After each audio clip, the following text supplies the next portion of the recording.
Hey everybody, I'm really excited to have the one and only Bobby Ball on. Thanks, Ken. Yeah, so for you guys who don't know, Bobby's been with us a while, but he has a tremendous amount of experience. So Bobby scours the globe and looks for deals. And each and every week, every Tuesday, we have an investment committee call, and it's all based on all of Bobby's findings. And he's got a team under him. What are some of the things that we do at the investment committee level? Call it in round one. Answer questions about the underwriting. Yep. What's our underwriting? What's our capital stack? Yep. What are we seeing for debt? Yep. What type of interest rates? Loan to value? Capital work. The The more sophisticated sellers will have it's actually a questionnaire. yes. And Bobby fills out a buyer questionnaire, and that could be 1 page, it could be 5 pages. 5 or 6 page buyer questionnaire, right? So that gets submitted. The chances even of you doing something at that point are low. Yeah. So you also got to, we have a very technical term called leave some meat on the bone. Right. So if it's a $60 million offer, we might come in at 57.5. So then what's the next process on that one deal? Well, so I'd like to add too that when we were going through this, remember when the interest rates were moving, there had to be some spread. Correct. And good point, because interest rates were moving up, and did we leave some room? Yes. Yeah, and budget. Yeah. For those increases. Yeah. So when you guys, what obviously, Worst case scenario, best case scenario. yeah. So like, let's say that 250 unit deal in Austin at 60 million, we got a quote at 3%. Yep. Well, if rates were moving, we had to know what our number was at 3, let's say 3.25, 3.5. Yeah, and sometimes up to 150 basis points. Yeah. Higher. Right. And that was killing deal. All of those things were, they're all moving around. So first there's 50 offers.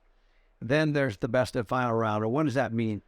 So they picked the top 5 or 6 top offers based on price and terms. And relationship.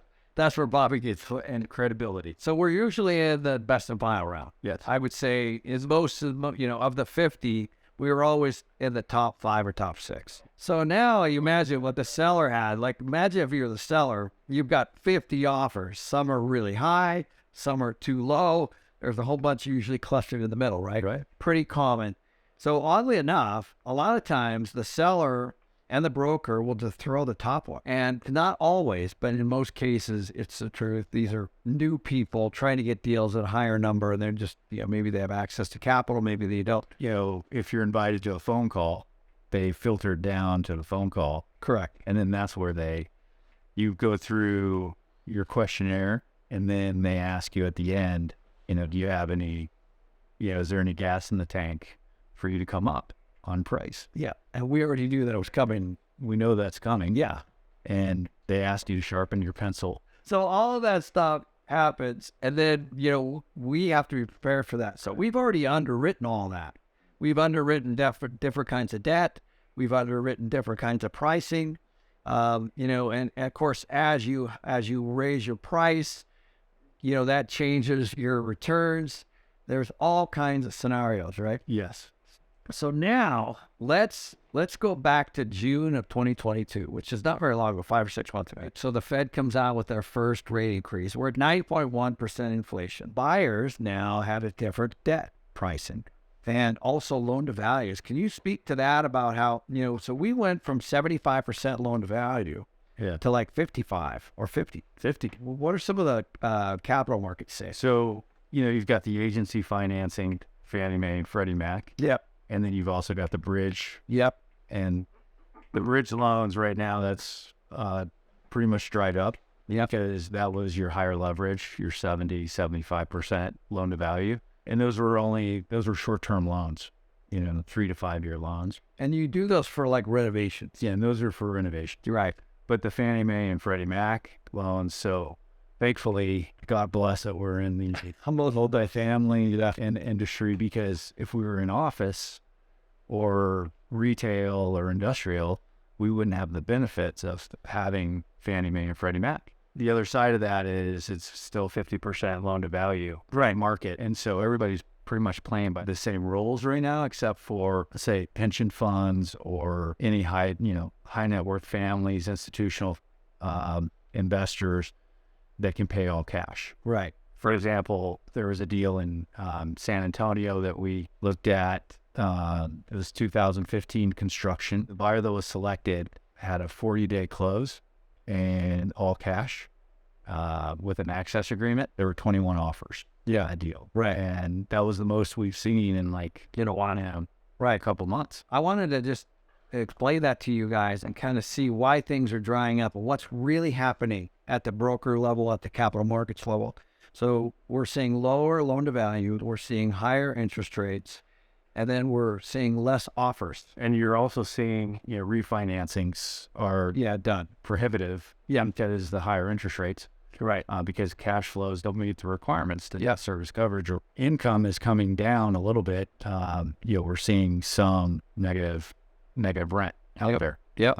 But it did, for example, like Phoenix, was seeing 30 to 40% rental increases. It's crested. Yeah. So the one thing I wanted you guys to know, the three big things that have changed in the last 6 months are loan to value's gone from 75 to 50. Interest rates have gone from, say, mid threes to, just right around 6. 5.5, 6. 5.5, 6. That's eliminated at least half of the people that would have normally been. Yeah. I'd also add that, we're in a fog of uncertainty right now and unpredictability on interest rates, because rates are going to go up again probably next month. I know it. So that's what I want to talk about. So there's going to be a lot of opportunities, because there's a lot of owners are going to be underwater. I'm starting to see quasi-distressed deals already. Can you believe that already? A lot of deals that are 30% below, replacement cost, or equity partners forcing a sale because they're spooked about the market. We're facing more interest rate increases. Yes. Right. And if you're a buyer, that means that your cost of debt goes up, or your borrowing cost goes up, and that also means that your cash flow, if you have a property that's cash flowing, let's say in September, October, November, December of let's say 2022, it's really not changed that much in the first 6 months of 2023. But the big variable is going to be debt. So going into 2023, are you expecting that we'll have a lot of listings hit the market in the first quarter? Yes. And for what reason? So already starting to see lately, there's been some news about Blackstone and Starwood receiving requests for redemptions. I saw that will want to be pulled out of their funds. Tell them what that means. So the redemption queue is basically, investors will invest with Blackstone, and they want their money. They want their money back. There's deals like that happening right now where equity partners want their money back, or other people want their money back. And that could really, where I'm seeing,